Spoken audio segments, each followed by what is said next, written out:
आपली संस्कृती, आपले संस्कार सदा राहू दे आपल्या सोबत।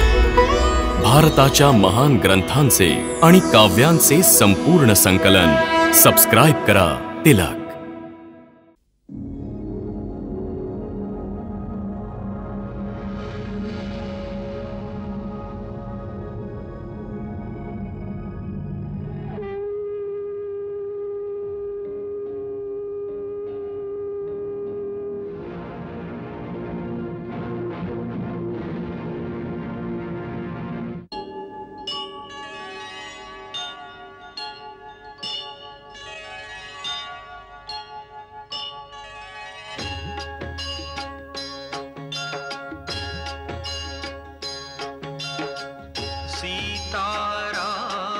चरित अति पावन, मधुर सरस रस किति मन भावन।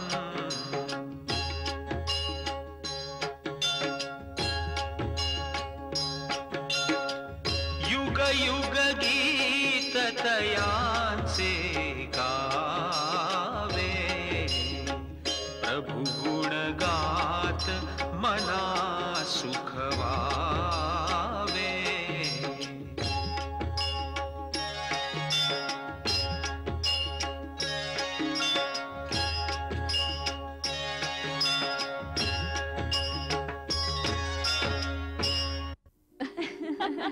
खा ना रे, लक्ष्मणा खायला लाव। तू खा ना बाळा। पुरे माते, आणखी किती खायला घालशील? लक्ष्मण, तू भोजन करतोयस की पक्ष्यांसारखे दाणे टिपतोयस? कौसल्यताई, आपण तर रामकडे लक्षच देत नाही आहात, त्याने तर काही खाल्लंच नाही। काय करू, ऐकतच नाही। माते खा ना। तुम्ही भरवा ना। बरं, मी भरवते। माते घे, थोडस खा, थोडस।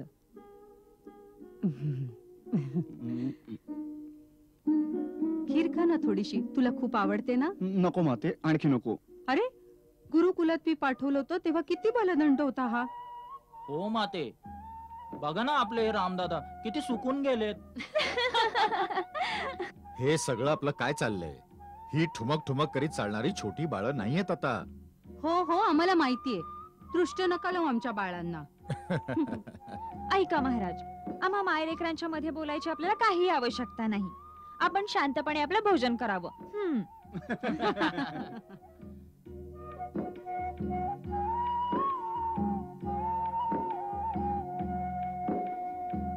लावा लावा, भरपूर चंदन लावा, आणखीन आहे।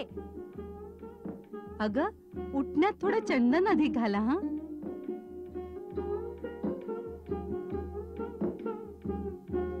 किती चंदन माते? तू गप्प बाईस। राजकुमारांचं शरीर फुलासारखं कोमल असायला हवं। आमचे गुरुदेव तर सांगायचे की क्षत्रिय राजकुमाराचं शरीर वज्रासारखं असायला हवं, ज्याच्याशी टक्कर करता शत्रूची तलवार तुटून जाईल। ते तर बघितलंच, गुरुदेवांनी तुम्हाला दगडासारखंच बनवून पाठवलंय। त्यांनी हा नाही विचार केला की जीवनात केवळ युद्धच युद्ध नसतं, त्यात प्रेम आणि शृंगार परम आवश्यक आहेत। शृंगार? हो, गुरुदेव या सगळ्या गोष्टी काय जाणणार? त्यांना काय ठाऊक की जेव्हा आमचे राजकुमार कुणा दुसऱ्या राज्यात जातील तेव्हा तिथल्या राजकन्या आमच्या राजकुमारांकडे बघून मग काय म्हणतील? त्या तर हेच म्हणतील की अयोध्येच्या राजकुमारांना प्रेम आणि शृंगाराची विद्या येतच नाही, ते तर फक्त योद्धा म्हणूनच मिरवत फिरतात। त्यांना सौंदर्याचं काही आकर्षणच नाही। पण माते, आमचे गुरुदेव म्हणायचे, पुरुषाची खरी सुंदरता त्याच्या वीरतेमध्ये आहे। वीर पुरुषांच्या साह्यानेच जगातले सारे प्राणी सुख आणि शांतीने राहू शकतात। ज्या योद्ध्यापाशी भावनेची कोमलता नसते तो सुंदर असूच शकत नाही। शृंगार रसाशिवाय जीवन रसहीन आणि सुन होऊन जातं, आणि ज्यांचं स्वतःचं जीवन सुन असेल तो मग जगाला काय सुख आणि काय शांती देणार?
काही नाही, रामाला बघायला आलो तो. त्याला बघितल्याशिवाय झोप नाही येत. जागू. नको नको, केवळ बघायचंच होतं. मग चलावं, आराम करावा.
सुबाहू, असं वाटतंय तो विश्वामित्र एक नवा यज्ञ करू लागलाय.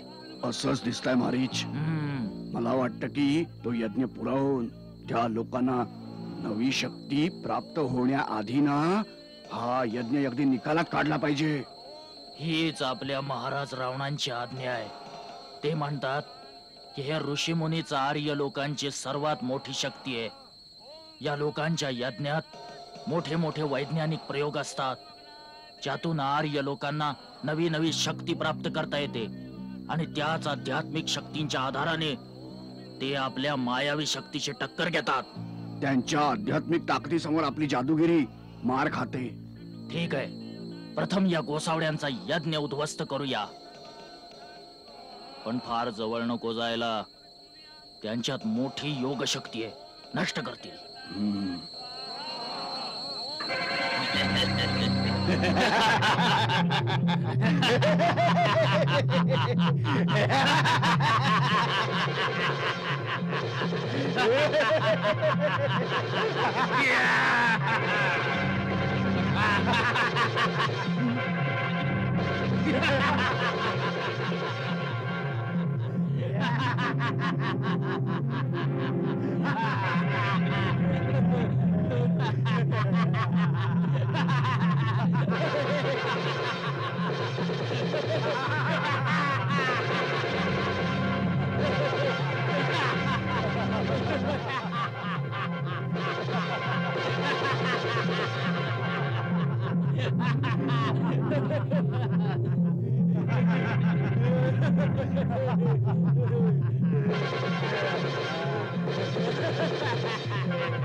ब्रह्मर्षी, हे राक्षस सुबाहू आणि मारीच आपला यज्ञ सफल नाही होऊ देणार. प्रभू, आपण त्यांना शाप देऊन भस्म का नाही करून टाकत? आम्ही ज्या यज्ञाचं अधिष्ठान मांडलंय त्याचा नियमच असा आहे की आम्ही क्रोध करू शकत नाही, म्हणूनच आम्ही शापही देऊ शकत नाही. आपण तर जाणताच की क्रोध विकार मनात येताच आत्म्याची शुद्धी भस्म होऊन जाते. याचा अर्थ मुनिवर, असुरांचा अनाचार हा असाच वाढत राहणार आणि आणि आम्ही जनकल्याणासाठी कुठलाही प्रयोग, कुठलंच अनुष्ठान नाही करू शकणार. निराश होऊ नका, उपाय आम्ही शोधून काढलाय. कोणता उपाय? आम्ही आजच महाराज दशरथांकडे जाऊ आणि त्यांच्याकडे सहाय्य मागू. कारण धर्म आणि विज्ञान साधना करणाऱ्यांचं रक्षण करणं राजाचाच धर्म आहे. गुरु आश्रमातून आल्यानंतर अयोध्येच्या साऱ्या प्रजेच्या नजरा उत्तम गुणी राजकुमारांवर लागल्या आहेत. आता समय येऊन ठेपलाय की राजकुमारांच्या रुचीनुसार जबाबदारी त्यांच्या खांद्यावर टाकायला हवी. चारही कुमार गुरुदेवांचे शिष्य आहेत. कोणाची रुची कोणत्या क्षेत्रात अधिक आहे हे गुरुदेवांपेक्षा अधिक कोण जाणणार. तेच त्यांच्या योग्यतेनुसार कार्यभार निश्चित करतील. महाराजांचा विजय असो. महर्षी विश्वामित्र द्वारी आले आहेत. महर्षी विश्वामित्र अचानक? काही विशेष प्रयोजनाखेरीज तपोवन सोडून विश्वामित्र इथे येणार नाहीत. जेव्हा ज्ञान आणि विज्ञानाची अशी विभूती अतिथी रूपात प्रवेशते तेव्हा राजशक्तीने पुढे होऊन अभिवादन करायला हवं. उठावं राजन. जशी आज्ञा.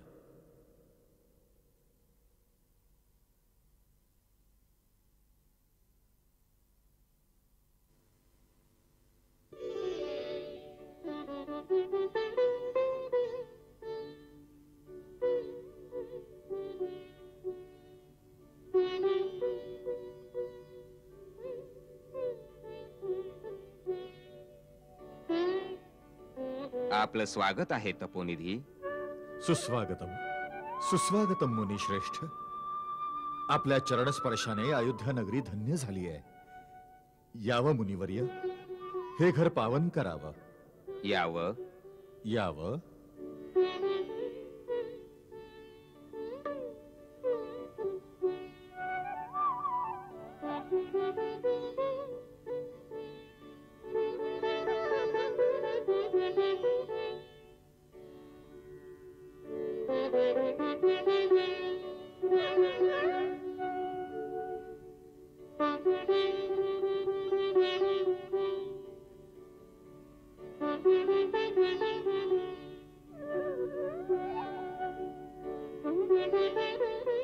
सूर्यवंशाचा राजा दशरथ, तुझ्या साम्राज्यात सर्व कुशल मंगल तर आहे ना? जेथे आपल्यासारख्या पुण्यविभूतीचे चरणकमल लागतील तेथे सर्व मंगलमयच असणार. आपल्या आगमनाने माझे घर तीर्थमय झाले. माझे जीवन धन्य झाले. अयोध्यानाथ, तुझा शिष्टाचार आणि तुझी विनम्रता बघून आम्ही प्रसन्न झालो. आम्हाला विश्वास वाटतो की तुझ्या राज्यात ऋषी मुनींचे धर्म आणि सत्कर्म निर्विघ्न पूर्ण होतील.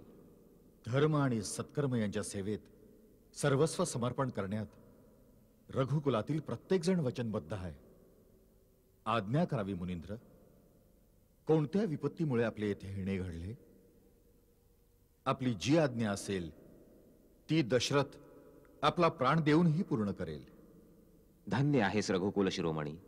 या पृथ्वी तलावर दुसऱ्या कुणाच्याही मुखातून असे उदार उद्गार संभवत नाहीत. आणि का नाही? आपल्याला वसिष्ठांसारख्या ब्रह्मर्षींचा उपदेश जो प्राप्त झाला आहे.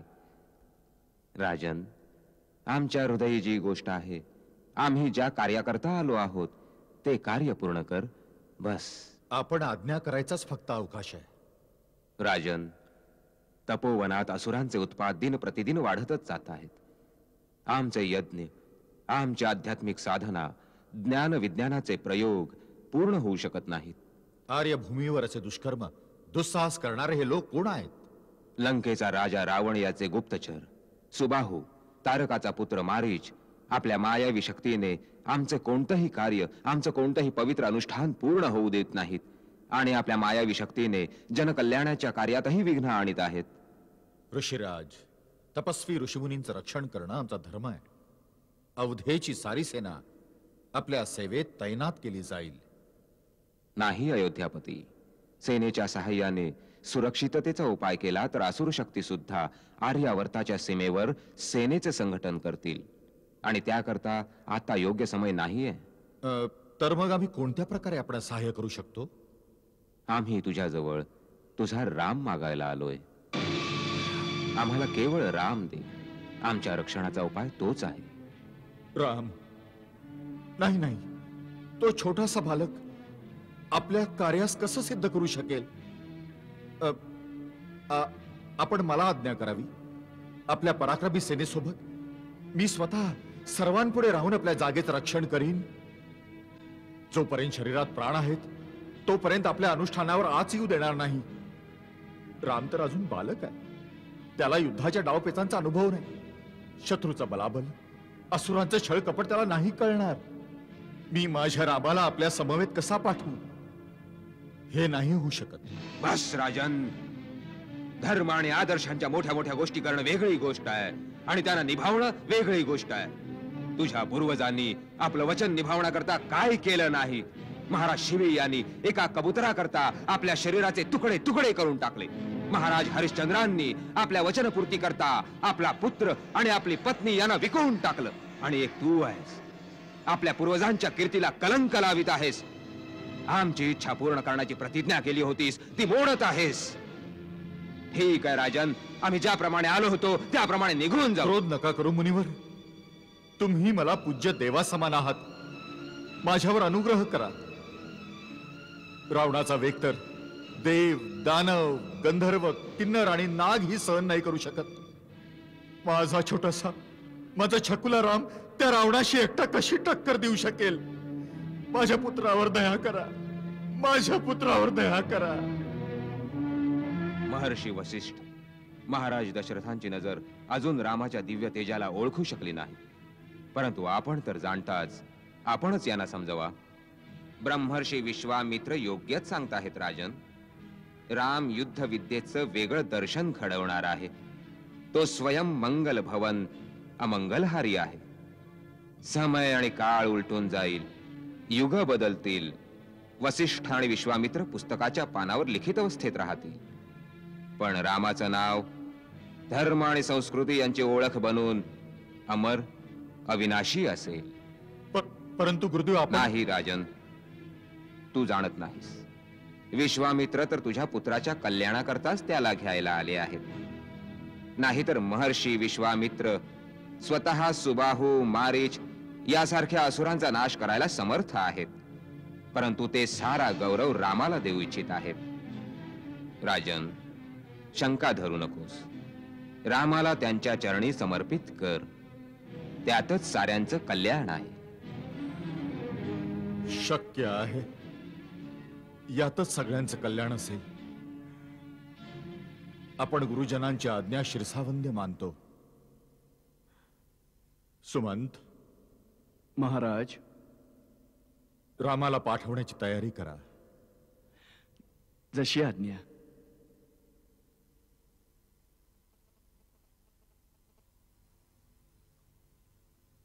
मुनिवर्य, रामासोबत लक्ष्मणही आपल्या सवे येईल. कारण ही दोघं कधी वेगळी राहिलीच नाहीत. राम, लक्ष्मण माझे दोन डोळे आहेत, माझे प्राण आहेत. आज मी त्यांना आपल्या स्वाधीन करीत आहे. निश्चिंत अस राजा, सर्व मंगलच होईल. राम, लक्ष्मण, महर्षी विश्वामित्र आजपासून तुमच्या माता पित्या समान असतील. त्यांची आज्ञा, त्यांची सेवा हाच तुमचा धर्म असेल.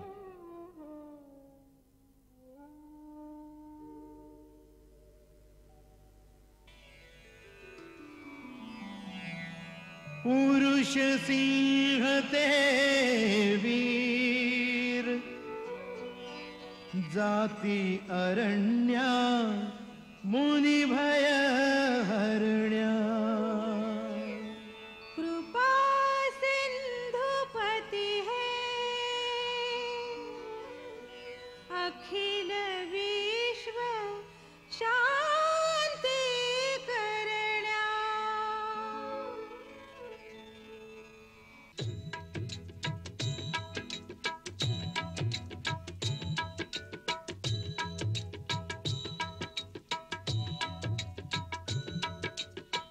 कमल नयन अन बाहुबली हा, नील वर्ण तनु राम दिसे हा, नील वर्ण तनु राम दिसे हा.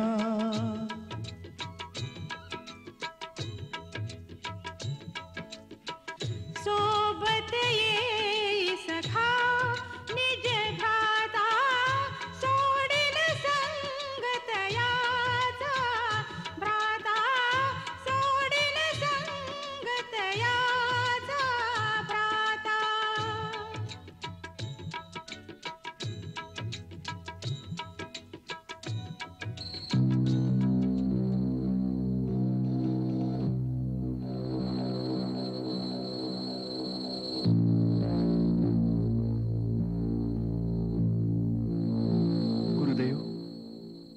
हे भयानक स्थान तर खूपच दुर्गम आहे.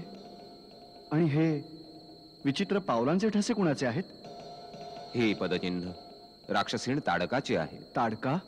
होय, जयकोशच्या या वनप्रदेशावर ताडकेचा अधिकार आहे आणि या स्थानावरून कोणीही प्राणी जिवंत परत जाऊच शकत नाही.